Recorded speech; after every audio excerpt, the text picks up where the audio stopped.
adulte a décidé abota. Aux anani pour peksaye abotate. Nakanisi ebele parmi nous, basi va comprendre le pourquoi il y a question ana. Mikolo yo tolandi biso nyonso. La dernière image, il y a maman Thérèse Kaikwamba. To benye maman pour nanini pour adulte a décidé abota. Bien que célibataire de son état,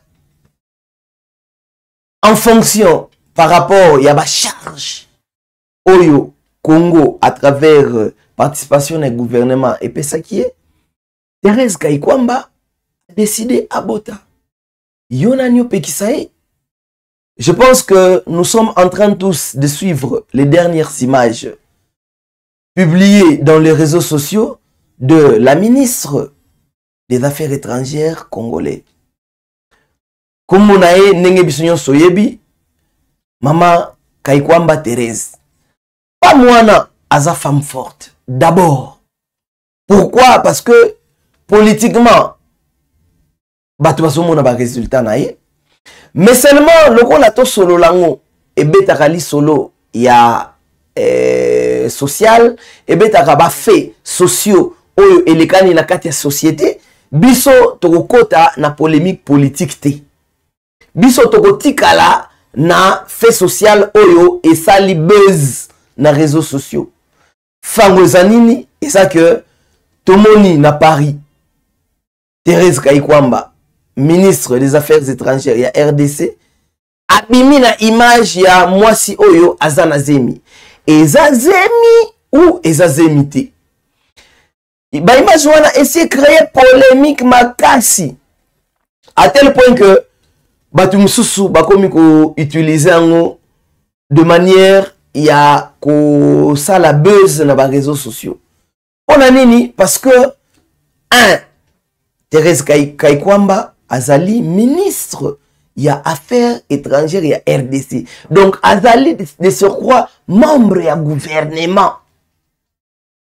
De deux, ce qui image et ça la polémique et à tes points dans ma quartier na biso, dans ma famille na biso et na bisko tozofanda basi basoka bazemité. Non, basi basoka bazemi. Mais problème est que d'abord un fonction na ya occupé. Et de deux, oya makasi sikoyo aneo ya fonction na et ça que Thérèse Kaikwamba azali femme célibataire. À moins que bino boyebié parce que ndenge to yebisa bino émission to solango ezali ouvert à tout le monde. Ezali ouvert na ba commentaire na bino. Ezali ouvert na ba suggestion na bino.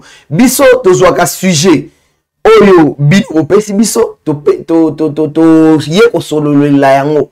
Voilà pourquoi aujourd'hui nous nous sommes intéressés à la grossesse probable.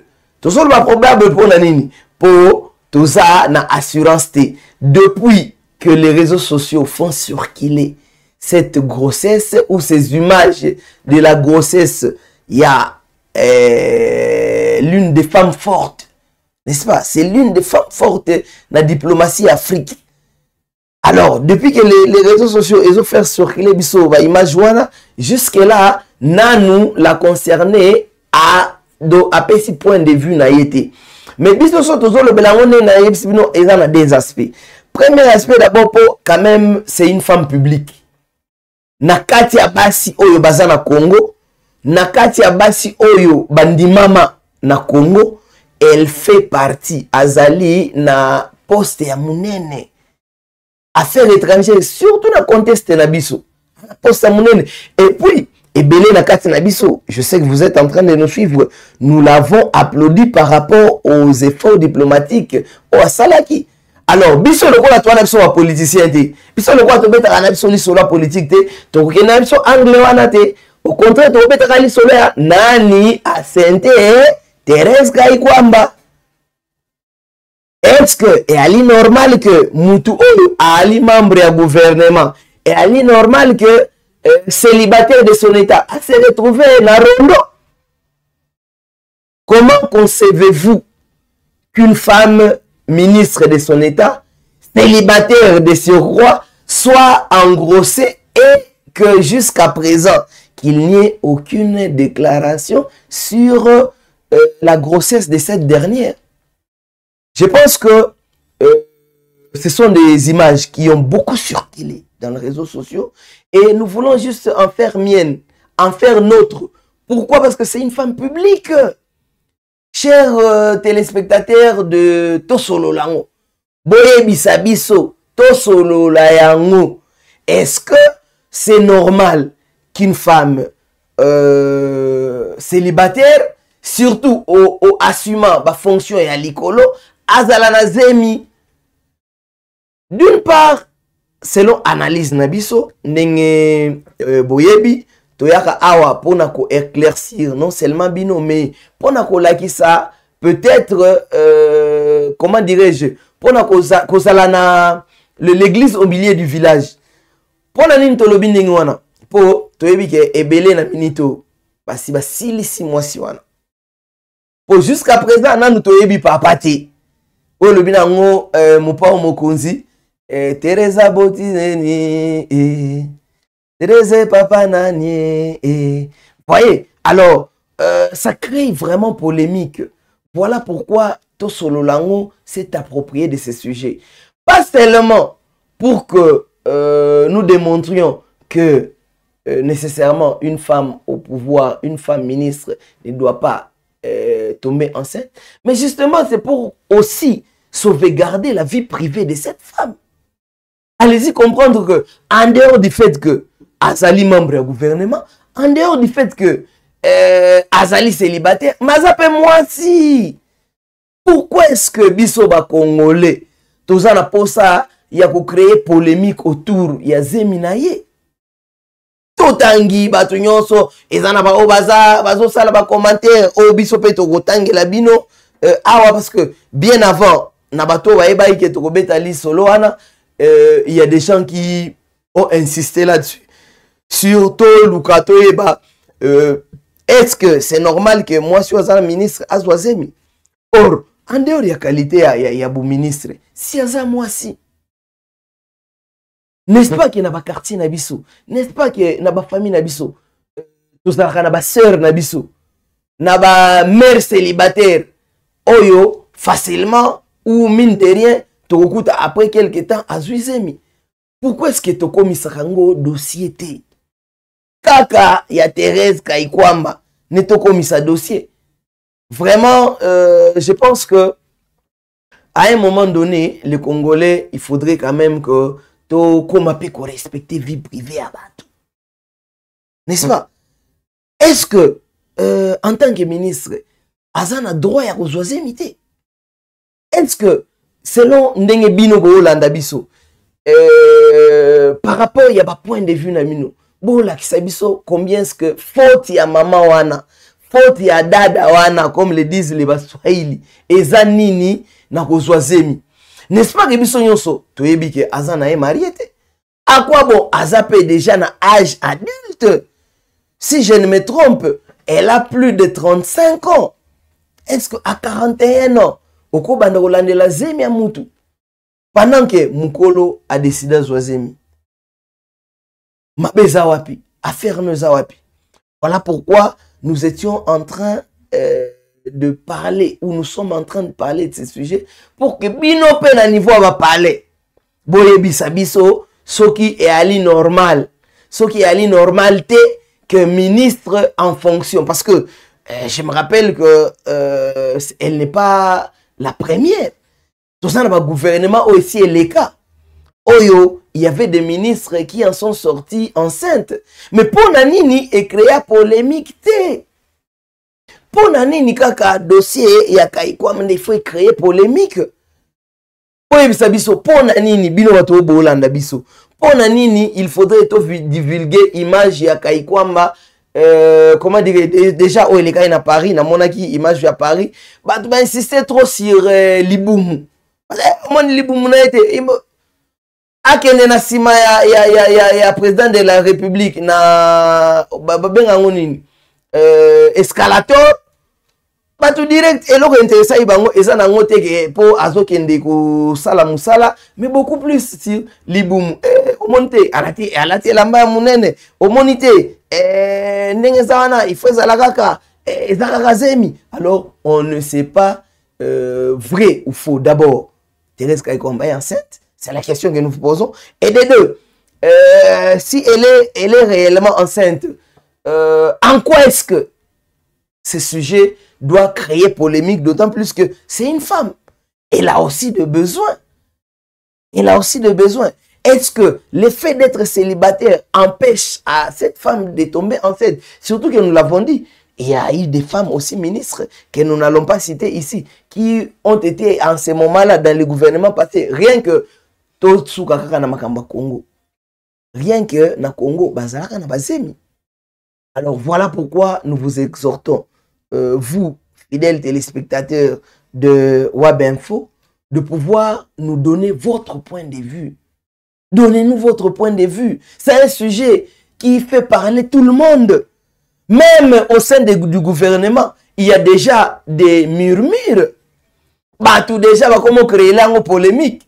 Et je crains fort que même il y a comment dirais-je, il y a prochain conseil des ministres que et ça la polémique autour des ministres entre bango. Or ponanini zemi ya mutu vie privée comme une polémique.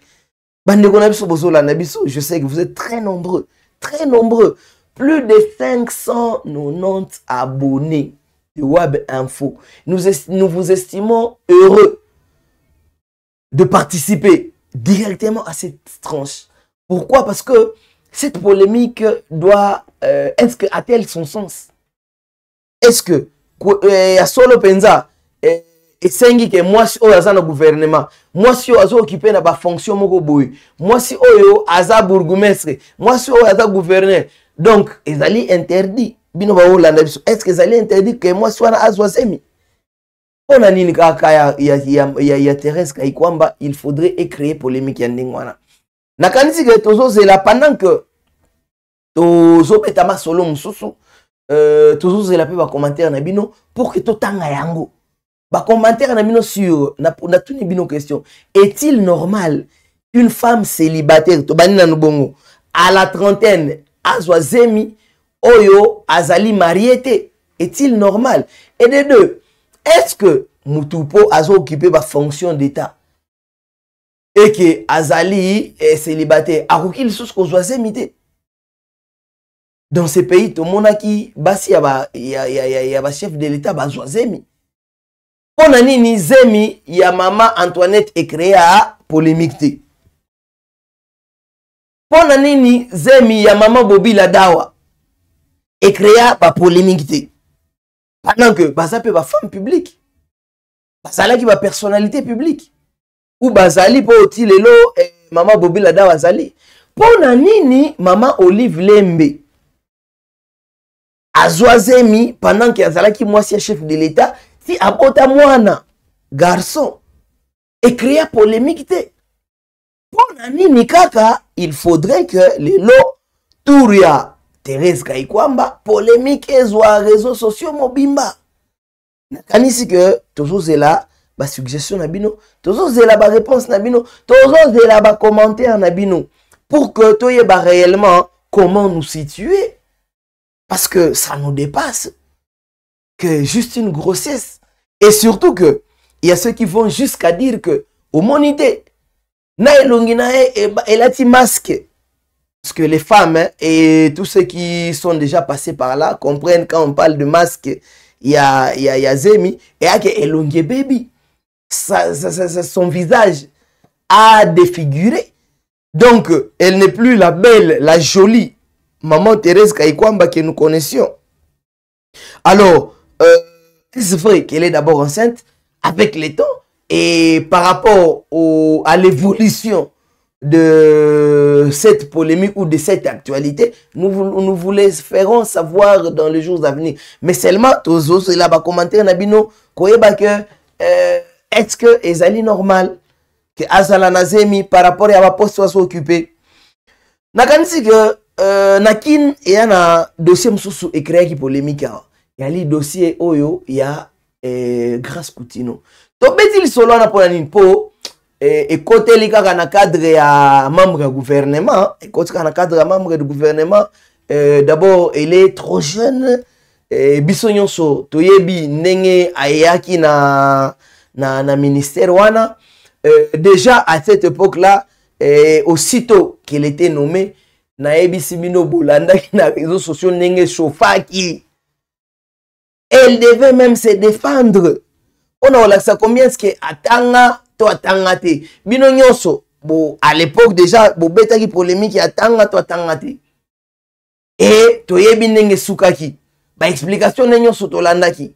Mais le lot surtout betali solo ne beaucoup plus ezali par rapport à la dernière sortie à papa nae. Nakanisi ebele d'entre vous bolandaki toujours na ba réseaux sociaux, toujours na ba médias en ligne, toujours na ba nani ya communication au bolandaka que papa Koutino Fernando pona biso bakinoa toyebi que tobando bengae sauvons le Congo. Na cadre polémique politique te biso na ebisa bino que toyokana ke awa ya makamba politique te. Awa totikali na ba faits sociaux. Totikali na ba dossier société, totikali ko beta lisola bolingo, totikali donc tokosuka kawana. Mais histoire etikala ka histoire. Toko changer histoire te po to ana to solo lango. L'histoire nous dit que à l'époque à Kinshasa, monsieur Koutino Fernando, pasteur de son état, a été surnommé Sauvons le Congo avant Akende Mikili. Lisolo tobeta lelo el solo oyo pendant que na Mikili après nomination ya mwana naye. Pasteur Koutino a eu bimsa déclaration.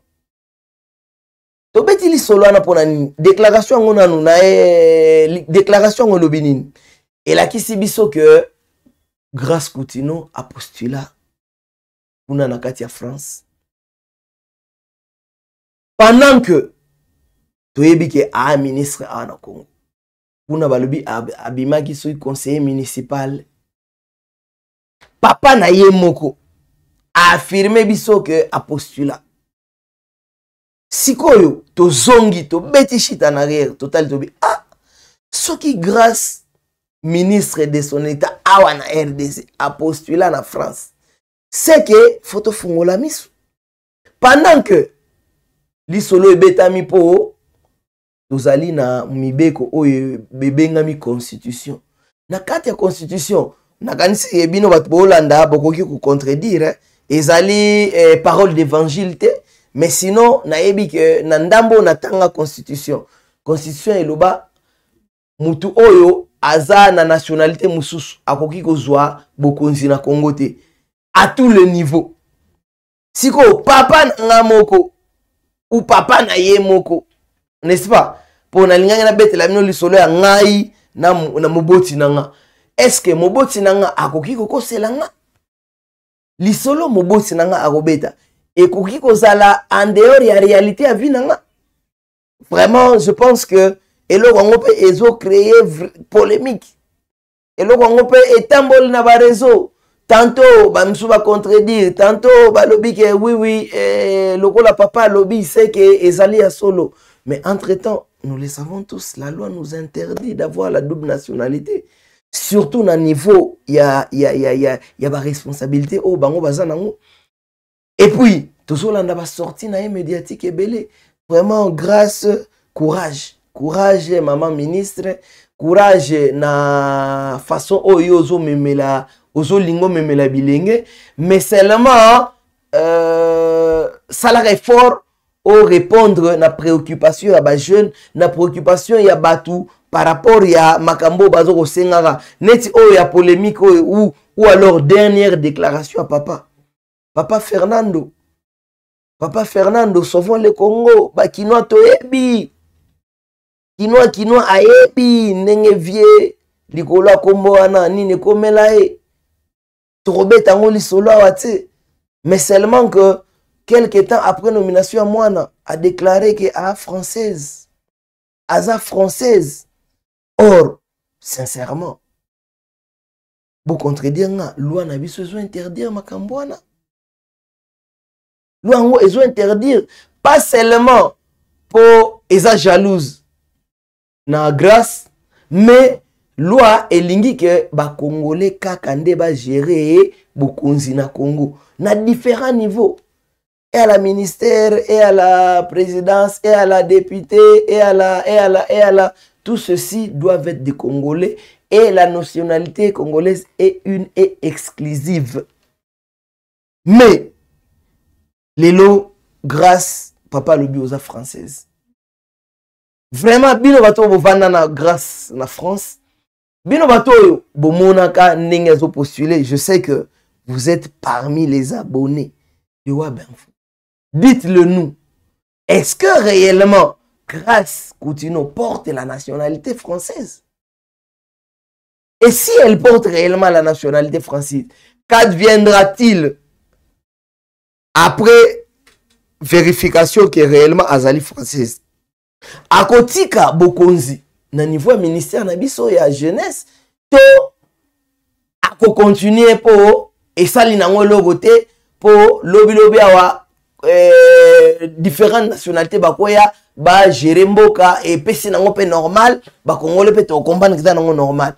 Voilà pourquoi les lots tolinga to aborder pe sujet wana po bino ba congolais biso ba congolais et bino ba téléspectateurs ya WAB Info bosenga ibiso to betali solo parce que bobando comprendre nango bien te yango senga ki to éclaircir bino to pesa bino lumière sur dossier ngo euti wapi nanu papa ya mwana ye moko a déclaré.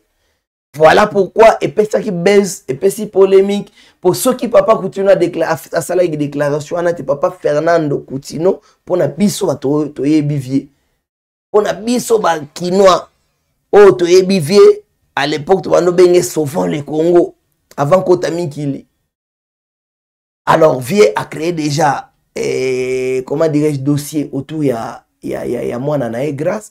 Alors boy biso réellement ce qui est ali normal que a continuer à gérer ministère na biso pendant que ali française. Tout ça peine un dossier oyo kin ezolobela. Bonnette et Lombe. Maman, paix à ton âme. Paix à ton âme, Bonnette et Lombe. La maîtresse. La plupart y a bana bando benge madame et Lombe. La plupart y a ba collègues de service nae babanda ko benga madame et Lombe. Alors, toujours betali solo à madame et Lombe justement pour créer déjà controverse. Pona bateau va organiser ba obsèque nae et nous informons que jusqu'à preuve du contraire jusqu'à ce que sauf changement de la part il y a ba organisateur il y a Bokundi il y a madame Elombe Bonnette bakokundae samedi oyo madame Elombe akokundama. D'abord premier communiqué bimaki ke tokosala veillée mortuaire wapi na palais du peuple. Tout déjà pour femme wana komaki femme forte akomaki pena célébrité na eutaki wapi eutaki te po abandai koleka na ba réseaux sociaux te célébrité ya mwasi wana euta na touche oye amemaki na kati ya profession o babengi enseignant na ebike ba enseignant ebele o bazolanda ba ebike généralement eza leki na tableau au pesiku au expliquer ce jour oyo surtout si betango totanga primaire jour basenga ke bo expliquer manga oko expliquer nzete oko expliquer ozola kisabana ke nzete yango yo squelette yango yo. Donc alors madame Elombe a transformé qui eloko wana na comment dirais-je comment dire animation moko boy bana babando kotanga susu na normalité ti na niveau ya alphabet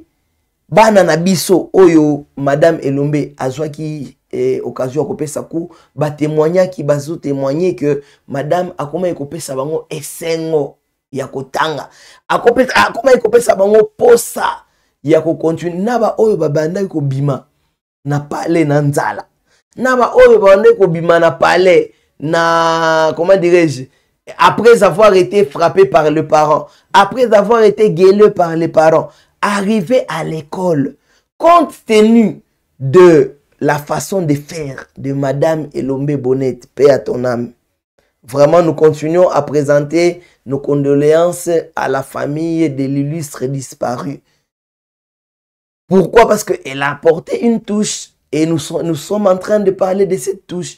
Cette touche consistait à faire quoi? Ata mwana babeti na pale, ata mwana ayaki aliete, ata mwana basiliki staki na nzela. Une fois à kotika ka lopangwa chiki. Une fois amoni Madame Elombe, ndenge bango bando bengai. Madame Elombe esengwe koti directement na mutu wa mwana. Ona nini tanto apesi bango bambote moko boye biso so bando landa, tanto a tourner moko alobi directement voix ya pamba et ça qui a découvert voix elle a animé, elle a donné une autre dimension à l'enseignement, elle a donné une autre façon, elle a créé une autre façon d'enseigner nos enfants. Alors si nous parlons d'elle aujourd'hui dans Tosolo Lango, non seulement parce que elle est enseignante, mais beaucoup plus parce que aujourd'hui l'État congolais, aujourd'hui, toutes les personnes veulent s'approprier de sa mort. Pendant que Madame Elombe Azala qui en vie, Madame Elombe a silisi d'ailleurs, selon les dernières informations, Otozanango, a silisa qui carrière na Mabe. Mabe pona nini? Pas parce que Alinga ki bana na été, mais ezaki na dossier sala et qui suspension. Banda, selon la directrice ya Chiknae, ya école oya bando tangisa, banda Chik bandaki na septembre, ti ayeko kufa ayaki une semaine seulement. Et après cette semaine, elle ayaki kozwa information suspension na yo, na ye akokai koya lisusu Chikite. Elle était obligée d'observer et pendant ce temps que maladie kota ki nanzoto, pendant ce temps que et s'aggrava ki, pendant ce temps que aye kokende ti na liwa. Mais lelo tango kufi et bembezui valeur. Tantôt gouvernement à travers ministère et enseignement et lati comment dirais-je batanga wana elingi organisé yango moko matanga wana. Tantôt famille et l'obité bisonde famille bo pesa qui est déjà nani comment dirais-je sanction disciplinaire moyen lisusu boya ko tchae en exergue zate. Tantôt ba personnalité ebele na kati akin balingi kaka ba comment dirais-je bazwa power na sima ya matanga wana. Tantôt ba artiste, tantôt. Alors on s'est dit qu'attendions-nous pour que nous démontrons à Madame Bonnette Elombe aujourd'hui morte que nous l'aimions. Tolingana na tango tozana nous en vie. Eza nayebi ebela ba enseignant ba koloba te ni nani me eza na batu oyo na ba enseignant ba collègue na ba enseignant oyo pendant que elle était en train d'enchaîner na système na oya sika kreaka ebele ba telemela kae balobi non azo déformer enseignement. Il y a déjà Shadrach Kabwe qui nous écrit et nous dit bonsoir ma chaîne, je vous suis depuis la ville de Lubumbashi. Salutations à tous les Louchois et Louchoises. Nous sommes très fiers d'entendre que les Louchois et Louchoises nous suivent en direct de Wab Info, na émission Nabiso Tosolo Lango. Et vous qui, c'est vrai qu'il y a beaucoup d'autres gens qui ont écrit des messages, mais certains d'entre eux n'ont pas, comment dirais-je, indiqué leur nom. Voilà pourquoi nous sommes, comment dirais-je, nous ne savons pas lire vos messages, d'autant plus qu'elles ne sont pas identifiées. Donc, à chaque fois que vous nous faites un message, identifiez-vous pour que nous vous disions merci depuis là où vous nous suivez. Donc, Shadrach Kabwe, merci beaucoup et continue à rester scotché sur Wabinfo. Okobanda kozwa ba information ezala ya politique, ezala actualité, ezala sport à temps réel. Donc, nato solo lango pe okobanda kolanango direct nengo sali lelo chaque jeudi. Tozo on la dossier à Bonnet et Lombe. Pendant que bamisous pe bazo koma ba ope possible koma ki bo s'identifier. Comme ça tout tanga pe ba kombo na bino. Alors, surtout betali solo ya maman Bonnet et Lombe ndenge to lobaki, c'est parce que non seulement kasi a koufi, mais toko mi kopé ça ba merci après liwa. Ebele ya ba enseignant lokola ye, ba koma yi ko créer polémique, ba koma ki ko telemela ye na méthode ne asika memaki wana. Ba lobi eza anti pédagogique. Mais tango koufi, na ba oyo ba boyaki, na ba oyo ba ndimaki, bango yo se komi mwasi wana asungai enseignement, mwasi wana asungaki bana na biso, mwasi wana tina niveau ya ba autorité les plus élevées. Basaleli ba message ya basaleli famille na ye message ya condoléances. Voilà pourquoi nous continuerons à exhorter aux Congolais et aux Congolaises et s'aimer vivants. Partout où vous nous suivez, aimons-nous vivants, comme le disent certains artistes. Tozélate poto kufa, po batba kufa, pour que les lieux comme on bazala qui est important, bazala qui est utile. L'isolonga ya Bonnet et Lombe, et c'est créé qu'il soit soupon na nini po polémique l'histoire bima qui yepe na niveau ya âge nae. Nani parmi biso, à part Kolanda Elombe, na Madame Elombe, disons, pour ba Elombe basé belé, Madame Elombe, paix à son âme, à part Kolanda na ba TikTok, na ba tous les autres réseaux sociaux, nani s'intéresse à avant Koufa na âge nae. Mais pour nani ni lelo, il faut créer controverse autour ya âge nae. Nege tolobaki na cadre ya Grâce Coutinho, papa ya mwana lisusu aye a déclaré que mwana nae abota manambula tel. Mais yona ni obo ya mbula ya mwana o papa ye moko abota. Mais tokamwe batu ote papa wana ayaki akosi aja mwana ezali soki 96 ye ya batu yangani alobi ke mwana nae abota mana 88. Mais avant Madame Elombe Bonnet, Akoma Elombe, avant Komboana ya Elombe, Ela Tanzoto, pour effectivement, pena moi si wana Akufi Elombe, pour elle restera à jamais dans les cœurs de tous ces enfants qu'elle dispensait cours. Elle restera à jamais dans le cœur de tous les Congolais et Congolaises. Pourquoi? Parce qu'elle a apporté cette nouvelle méthode dans l'enseignement. Mais papa na ye moko alobi que elle est née en 88. Siko yobiso, pona nini vraiment kinoa, pona nini âge ya mutu. Yo, est-ce que c'est intéressant na âge ya Madame Elombe avant d'aller? Est-ce que o luka ko yeba ata pendant que bando sala ba vidéo ana soki état civil na eza nini? Mais pona nini kaka lelo nde bato azalaki marié, tantôt asondola mobali, tantôt mobali akimaka ye po azalaka tetu. Pourquoi tangu kaka nda kufi esengi ke biso nyonso tokoma ko créer ba polémique? Au contraire, nous devions tous ovationner cette femme.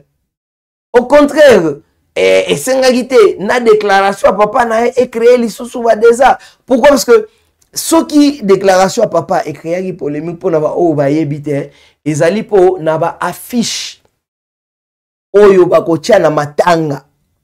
D'abord matanga ezalaki prévu veillée mortuaire na palais du peuple, mais à la dernière minute nous venons d'apprendre que comme na Ave Maria, la veille mortuaire, ce serait le vendredi, si je ne me trompe, na Ave Maria.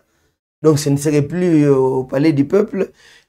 Et des deux, juste après l'enterrement, après le retrait du corps, une autre chose qui nous éthique, après le retrait du corps à la morgue du cinquantenaire, au lieu que nous allons exposer dans le palais du peuple, jusque-là, il n'y a aucune précision. Ce qui va exposer dans le palais du peuple, alors, les Congolais, qu'est-ce qui va réellement se passer ce jour-là? Pour la nini, c'est rendre un hommage mérité à cette femme. Je pense que biso nyonso balandi ya to solo lango à travers ba commentaire na biso auto sala na niveau ya chaîne na biso pendant que to sala kotanga ngo, nous rendons hommage à cette femme honnête et Elombe. Nakanisi que to beti li solo, to beti ma solo oyo e ko sala polémique lelo na kati ya kin. Tobeti li solo ya Zemi ya Thérèse Kaikwamba. Tobeti li solo ya Grace Koutino. Na ba polémique nyonso oyo ebimi ya suka sur déclaration ya papa na ye. Tobeti li solo ya Madame Elombe Bonnet. Nakanisi pona lelo. Pona lelo. Pona lelo. Tosuki wana. Boti ne la biso ba message. Boko me la biso na ba sujet. Oyo bolingi to solola la semaine prochaine. Jeudi prochain. Tozali sous un rendez-vous. À la même heure. À la même chaîne. Po toyeba. Nani asalaki nani. Nani asalaki nini. Nini eleki oyo e créé buzz na niveau ya société congolaise. Non seulement ça, nous vous l'avons dit et nous ne cesserons de vous le dire. Nous avons aussi besoin des sujets liés à la famille. Des sujets liés à vos couples. Des sujets liés à vos relations amoureuses. Nous avons besoin de partage de l'expérience. Nous voulons que vous nous partagiez l'expérience, votre expérience. Essayez de la partager avec d'autres Congolais, Congolaises, d'autres téléspectateurs de Web Info. Parce que l'objectif ici, c'est quoi? C'est renforcer les liens qui doivent exister en famille.